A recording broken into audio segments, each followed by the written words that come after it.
আজ করবো আমি ডিমের একটা রেসিপি। তার জন্য ডিমগুলো আমি সব ভেঙে ভাপিয়ে নিয়েছি, নিয়ে এই যে ভাপার পরে সব কেটে নিয়েছি।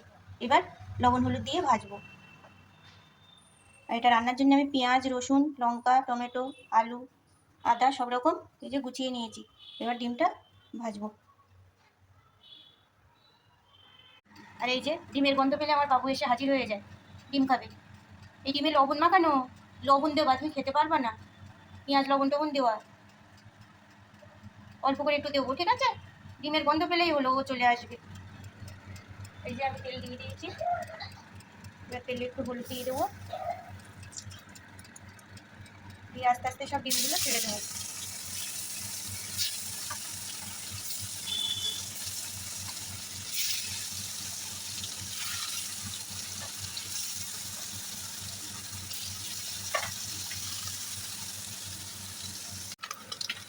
এই যে ডিমগুলো আমার ভালো করে,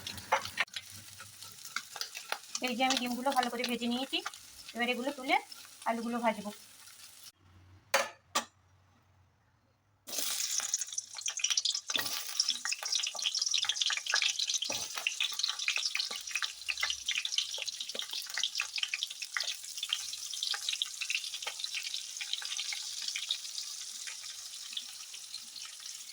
এই যে আমি আলুগুলো ভালো করে ভেজে তুলে নিয়েছি, এদিকে ডিম ভাজাও হয়ে গেছে। এবার আমি তেলে দেবো ফোড়ন, দিয়ে মশলাটা কষিয়ে নেবো ভালো করে। তার জন্য দিলাম জিরে, আর দেবো তেজপাতা, আর দেবো কটা গোটা গরম মশলা।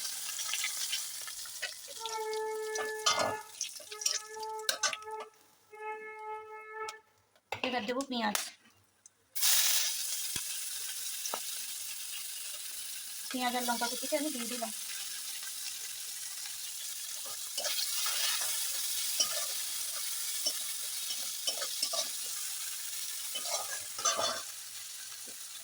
রসুনটাও দিয়ে দিলাম।